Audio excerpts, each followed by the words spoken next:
Hello students, स्वागत है आपका ऑनलाइन क्लासेस विथ यशवंत साथ। राजस्थान माध्यमिक शिक्षा बोर्ड कक्षा 10 की सामाजिक विज्ञान का टॉपिक पढ़ रहे हैं हम, लोकतंत्र।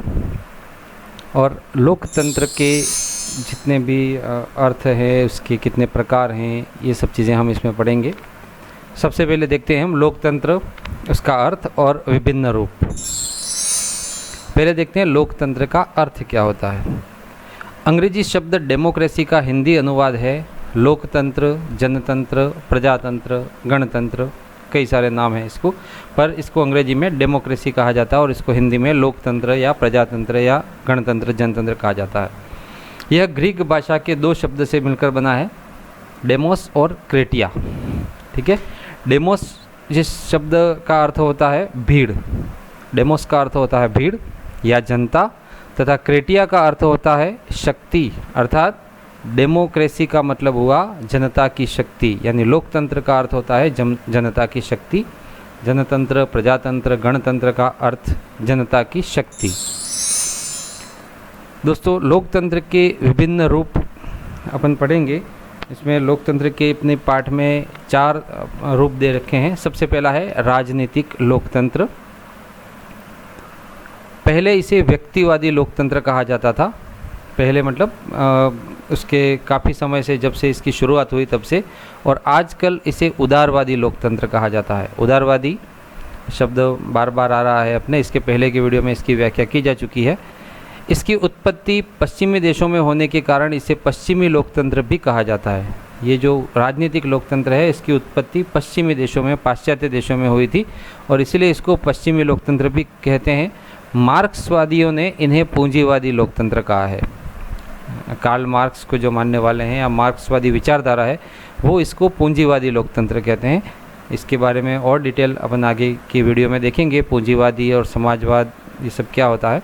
पर मार्क्सवादियों ने इस राजनीतिक लोकतंत्र को पूंजीवादी लोकतंत्र कहा है। लोकतंत्र 2 प्रकार से होता है, एक तो राज्य के प्रकार के रूप में और दूसरा शासन के प्रकार के रूप में। राज्य का प्रकार के रूप में लोकतंत्र और शासन के प्रकार के में लोकतंत्र, इसमें डिफरेंस ये है, डिफरेंस तो नहीं कह सकते इसको, इसकी व्याख्या अलग अलग है। जैसे राज्य के प्रकार के रूप में जो लोकतंत्र है वो थ्योरिकल है, सिद्धांतिक रूप से, और शासन के प्रकार एक प्रकार के रूप में लोकतंत्र है वो इसका प्रैक्टिकल है। मतलब है ये एक ही, एक में थ्योरी बताई गई है कि किस तरह से क्या क्या काम होना है और एक में उसको क्रियान्वित किया जाता है, कार्य किया जाता है। तो राज्य के प्रकार के रूप में लोकतंत्र सिद्धांतिक लोकतंत्र और शासन के प्रकार के रूप में लोकतंत्र व्यावहारिक लोकतंत्र, एक थ्योरी और एक प्रैक्टिकल है, एक ही। राजनीतिक लोकतंत्र से संबंधित यह दोनों अवधारणाएं कानूनी प्रभुसत्ता पर राजनीतिक प्रभुसत्ता की श्रेष्ठता को स्वीकार करती हैं। सबसे इम्पोर्टेंट बात राजनीतिक लोकतंत्र की यह है कि ये जो राजनीतिक लोकतंत्र है, इसमें कानून के ऊपर राजनीति हावी रहती है। जैसे ये पहले ये जो अवधारणा अपन ने अभी देखी कि कानूनी प्रभुसत्ता पर राजनीतिक प्रभुसत्ता की श्रेष्ठता को स्वीकार करती है, ठीक है ना। तो राजनीतिक लोकतंत्र की पहली मुख्य विशेषता यही है कि यहाँ जो राजनीति प्रभुसत्ता है वो कानून के ऊपर हावी रहती है, अर्थात राजनीतिक लोकतंत्र में राजनीतिक प्रभुसत्ता द्वारा कानूनी प्रभुसत्ता पर नियंत्रण किया जाना चाहिए। ठीक है, ये राजनीतिक लोकतंत्र की मुख्य विशेषता है। राजनीतिक लोकतांत्रिक शासन के 2 उपभेद हैं। ये जो राजनीतिक लोकतंत्र है उसके 2 और उपभेद हैं। पहला है प्रत्यक्ष लोकतंत्र और दूसरा है अप्रत्यक्ष या प्रतिनिधि लोकतंत्र। प्रत्यक्ष लोकतंत्र सीधा और अप्रत्यक्ष घुमा फिरा के। अब अप्रत्यक्ष का दूसरा यहाँ नाम दिया है प्रतिनिधि लोकतंत्र। जैसे हमारे देश में है, अब हमारे देश में जनता है वो अपने प्रतिनिधि को चुनती है और वो प्रतिनिधि वहाँ जा कर के उस शासन व्यवस्था को, लोकतंत्र को संभालते हैं। तो ये प्रतिनिधि लोकतंत्र या अप्रत्यक्ष लोकतंत्र हुआ। और प्रत्यक्ष लोकतंत्र में सीधा जनता के हाथों में शक्ति होती है, जनता स्वयं निर्णय करती है। तो प्रत्यक्ष लोकतंत्र जिसमें जनता स्वयं अपने निर्णय, अपने जो भी चीज़ें हैं वो लागू करती है, और अप्रत्यक्ष में या प्रतिनिधि लोकतंत्र में जनता अपने प्रतिनिधि को वहाँ भेजती है और प्रतिनिधि शासन व्यवस्था चलाते हैं, जैसे अपने देश में होता है। तो राजनीतिक लोकतंत्र के 2 उपभेद, प्रत्यक्ष लोकतंत्र और अप्रत्यक्ष लोकतंत्र। अप्रत्यक्ष या प्रतिनिधि लोकतंत्र के दो रूप हैं। अब देखो यहाँ अप्रत्यक्ष जो लोकतंत्र है वहाँ उसके फिर दो रूप हैं, संसदीय लोकतंत्र और अध्यक्षात्मक लोकतंत्र। जैसे इसको अपने देश से ही समझे तो अपने देश में संसदीय लोकतंत्र है और अमेरिका में अध्यक्षात्मक लोकतंत्र है। अब संसदीय और अध्यक्षात्मक में थोड़ा सा डिफरेंस यहाँ पर समझ लेते हैं अपन, ताकि इसको और आगे समझने में आसानी रहेगी। संसदीय लोकतंत्र में जैसे अपने यहाँ लोकसभा है, राज्यसभा है और अपने यहाँ प्रधानमंत्री होता है, और अध्यक्षात्मक लोकतंत्र में सर्वे सर्वा जो राष्ट्रपति होता है। तो अपने यहाँ ऐसा नहीं है कि राष्ट्रपति नहीं है, अपने यहाँ भी राष्ट्रपति है, पर अपने यहाँ दो तरह की कार्यपालिकाएं हैं, एक वास्तविक कार्यपालिका और एक वैधानिक कार्यपालिका। जिसमें वास्तविक कार्यपालिका यानी जो काम करते हैं, और हमारे देश में प्रधानमंत्री, मंत्रिपरिषद, ये जो कार्यपालिका है ये वास्तविक रूप में कार्य करते हैं, मतलब वास्तविक रूप में क्रियाशील हैं और उनको अधिकार मिले हुए हैं। हमारे यहाँ राष्ट्रपति है पर राष्ट्रपति के उतने सारे पावर नहीं दे रखे ना, तो ये संसदीय लोकतंत्र की विशेषता है। और अध्यक्षात्मक लोकतंत्र में जस्ट उल्टा होता है, वहाँ पर भी ये सब चीज़ें होती हैं, वहाँ पर भी प्रधानमंत्री और मंत्रिपरिषद ये सब चीज़ें होती है, पर वहाँ राष्ट्रपति ज़्यादा प्रभावी होता है। ये अमेरिका में है और संसदीय लोकतंत्र हमारे यहाँ है। तो संसदीय लोकतंत्र में जो चीज़ें होती हैं उसमें हमारे जो भी अपन ने देखा भारत में, और अध्यक्षात्मक लोकतंत्र है वो अमेरिका में। तो इसको याद रखने के लिए भी अपन इजीली अ से अमेरिका, अध्यक्षात्मक अमेरिका में है, संसदीय हमारे देश में भारत में, जैसे हमारे संसद है, तो इस तरह से इसको याद भी रख सकते हैं। तो राजनीतिक लोकतंत्र के दो प्रकार, अप्रत्यक्ष और प्रत्यक्ष। ठीक है, अब हमारे यहाँ अप्रत्यक्ष या प्रतिनिधि लोकतंत्र है। प्रतिनिधि का मतलब यहाँ हम सीधे हम समझ लें कि जैसे राज्य लेवल पर हम एमएलए चुनते हैं या केंद्र सरकार के रूप में हम एमपी चुनते हैं, तो ये प्रतिनिधि हैं हमारे। तो ठीक है, हमारे देश में अप्रत्यक्ष लोकतंत्र है और अप्रत्यक्ष के साथ संसदीय लोकतंत्र है, और अमेरिका में अध्यक्षात्मक लोकतंत्र है। ठीक है दोस्तों, तो इस तरह से संसदीय और अध्यक्षात्मक ये थोड़ा क्लियर हम समझ लें। तो संसदीय लोकतंत्र में प्रधानमंत्री और मंत्रिपरिषद को ज़्यादा अधिकार, ज़्यादा शक्तियाँ दे रखी हैं और राष्ट्रपति को कम, और अध्यक्षात्मक में राष्ट्रपति को ज़्यादा शक्तियाँ दे रखी है। एक और डिफरेंस होता है कि यहाँ पर जो अध्यक्षात्मक लोकतंत्र जैसे जो अमेरिका में है, वहाँ पर विधान जो उनका जैसे व्यवस्थापिका, कार्यपालिका ये जो होती हैं, तो व्यवस्थापिका और कार्यपालिका ये अलग अलग होते हैं, मतलब इनके ऊपर कोई एक दूसरे का प्रभाव नहीं पड़ता। पर हमारे देश में ये अलग अलग नहीं है, क्योंकि जो लोकसभा में चुन करके जाते हैं या राज्यसभा में होते हैं वही फिर आगे कार्यपालिका में होते हैं। मतलब जैसे प्रधानमंत्री हैं हमारे, या हमारे जो मंत्रिपरिषद के सदस्य, वो सब उन सभाओं से, लोकसभा राज्यसभा से बिलोंग्ड होते हैं। जबकि अध्यक्षात्मक में ऐसा नहीं होता। अध्यक्षात्मक में अपने आप में जो कार्यपालिका होती है वो अलग होती है और व्यवस्थापिका होती है वो अलग होती है। अब कार्यपालिका और व्यवस्थापिका के लिए इसके अगले जो वीडियो होते हैं आएंगे, उसमें आप और डिटेल में समझेंगे कि कार्यपालिका क्या है, व्यवस्थापिका क्या है। परंतु अभी हम यहाँ संसदीय और अध्यक्षात्मक लोकतंत्र में इतना डिफरेंस समझ लें कि भारत में संसदीय लोकतंत्र है और अमेरिका में अध्यक्षात्मक लोकतंत्र है।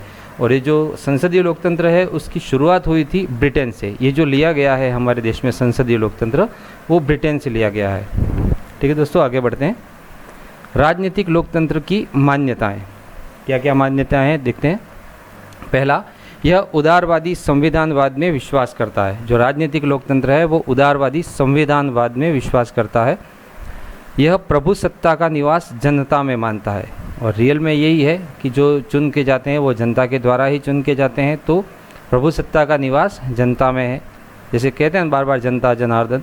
इसका सैद्धांतिक पक्ष लोकतांत्रिक राज्य है और व्यावहारिक पक्ष लोकतांत्रिक शासन है। अभी थोड़ी देर पहले हमने देखा था कि लोकतंत्र दो प्रकार से होता है, राज्य के एक प्रकार के रूप में और शासन के एक प्रकार के रूप में। तो वही बात कि राज्य के प्रकार के रूप में सैद्धांतिक जो पक्ष है वो यानी लोकतांत्रिक राज्य, और शासन के एक प्रकार के रूप में का मतलब होता है व्यावहारिक पक्ष लोकतांत्रिक शासन। तो इसको यूँ भी समझ सकते हैं कि राज्य के प्रकार के रूप में लोकतांत्रिक राज्य और शासन के प्रकार के रूप में लोकतांत्रिक शासन।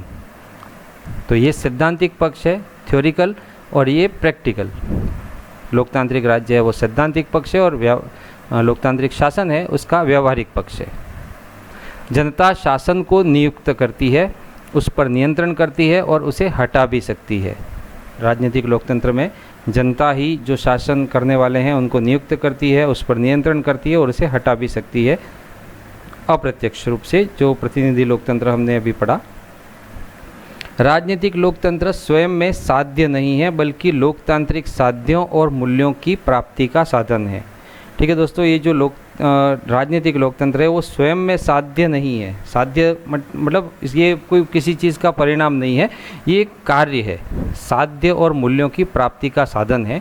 ये लोकतांत्रिक साध्यों और मूल्यों की प्राप्ति का साधन मतलब इसके द्वारा हम चीज़ों को प्राप्त कर सकते हैं, मूल्यों को, जो भी चीज़ें हमको प्राप्त करनी है उन सब चीज़ों को प्राप्त कर सकते हैं। तो ये राजनीतिक लोकतंत्र की मान्यताएं हैं। अगला प्रकार है सामाजिक लोकतंत्र। समाज, ये शब्द से ही हमको स्पष्ट हो जाता है, जो समाज के लेवल की बातें हैं, मनुष्य जो समाज है, इसका प्रमुख लक्ष्य है सामाजिक समता की भावना। सामाजिक समता का मतलब होता है कि समाज में समाज में हम रहते हैं और मनुष्य में जितने भी हैं सभी समान रहें, समान ही हैं, ऐसी भावना होती है सामाजिक लोकतंत्र में।